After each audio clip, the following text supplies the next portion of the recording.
I denne video skal vi se nærmere på begrebet differentiering, og også se nærmere på, hvorfor man skal differentiere, og hvordan man kan tænke differentiering ind i undervisning og læring. Der er forskel på elever.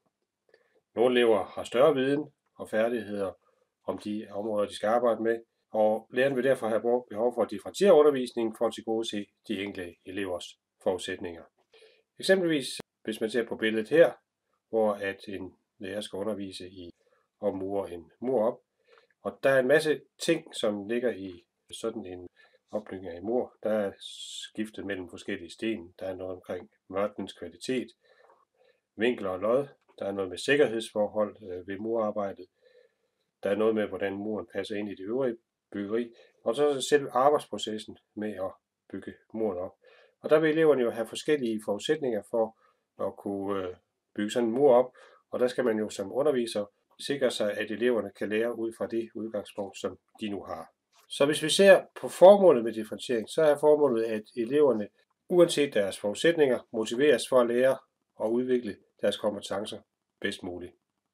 Og der skelner man mellem to former for differentiering, nemlig det, der hedder undervisningsdifferentiering og det, der hedder niveaudeling. I undervisningsdifferentiering eller pædagogisk differentiering arbejder eleverne med de samme læringsmål og på det samme niveau, men undervisningen rummer mulighed for, at eleverne kan opnå målene på forskellige måder, i forskellige hastighed og i forskellige grad. Hvis vi taler niveaudeling, så arbejder eleverne med forskellige læringsmål og med forskellige niveauer. Niveaudeling udelukker ikke behovet for, at man samtidig laver undervisningsdifferentiering. Samtidig kan man jo bruge IT som redskab til differentiering. IT rummer en masse muligheder for eksempel at variere undervisningen. Det rummer rigtig mange muligheder for at differentiere undervisningen. Og det rummer især nogle muligheder for de elever, der har vanskeligheder ved at lære, eksempelvis elever med læse- og skrivevanskeligheder. Der vil være et stort behov for at differentiere, hvis vi ser på undervisningen i erhvervsuddannelsernes grundforløb. På grundforløbets første del vil der være elever, der skal have dansk på forskellige niveauer, afhængig af om de kommer fra 9. eller 10. klasse. Der kan være tale om samlæsning mellem elever fra EUX og EUD, og der vil være elever, der har forskellige valgfag. Hvis vi når til grundforløbets anden del, så vil det jo være nogle elever, der kommer direkte fra første del, men der vil også være elever, der kommer ind direkte på anden del.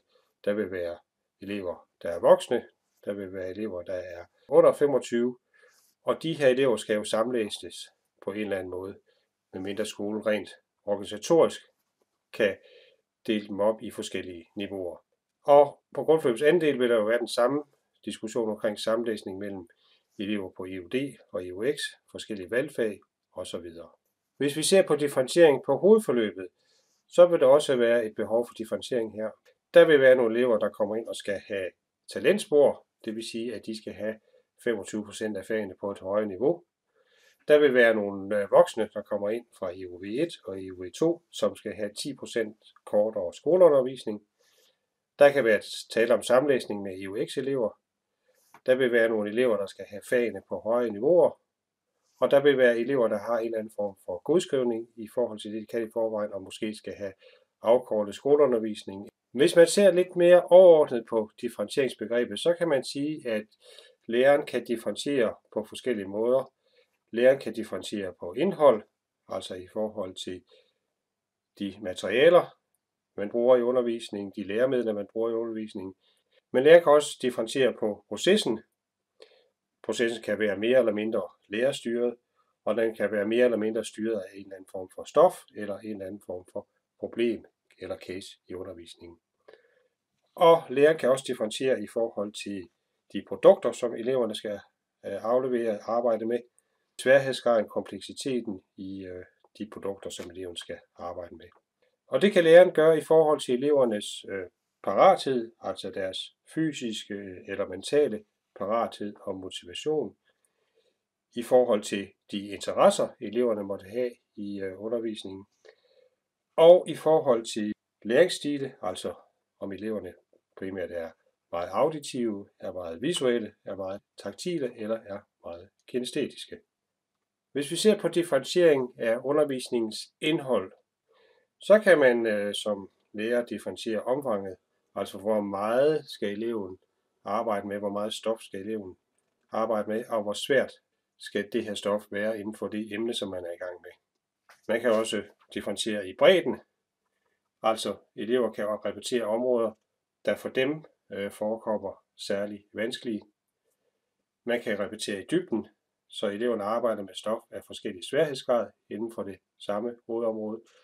Og man kan differentiere i tempo eller tid, så elever, der er færdige med opgave 1, går videre til opgave 2. Man kan også som lærer arbejde med at differentiere læreprocessen. Dette er en model af Knud Elleris, som man kan finde i bogen Læring, Udvikling og Kvalificering fra 1995. Elleris arbejder med 2 dimensioner her, nemlig en dimension, der handler om enten meget lærerstyring eller meget deltagerstyring på den ene side, og på den anden side meget stofstyring eller meget problemstyring i undervisningen. Og det giver ligesom 4 forskellige felter, som man kan tænke i, når man planlægger læreprocesser. Den nederste kalder han undervisning, og er der, hvor at læreprocesserne er meget lærerstyret og meget styret af et bestemt stof, som eleverne skal lære. Hvis vi går op til højre, så har vi det, Elleris kalder opgaver. I den, der er undervisningen stadigvæk meget lærerstyret. Det er læreren, der ligesom stiller opgaven, eller casen kunne det også være. Men eleverne arbejder her mere problemorienteret, altså ud fra nogle praksisnære cases eller opgaver. Øverst har vi det, der hedder projekter, hvor det i højere grad er deltageren, eleven, der styrer, og hvor man arbejder ud fra et eller andet problem. Det kan være et fagligt problem inden for et eller andet område.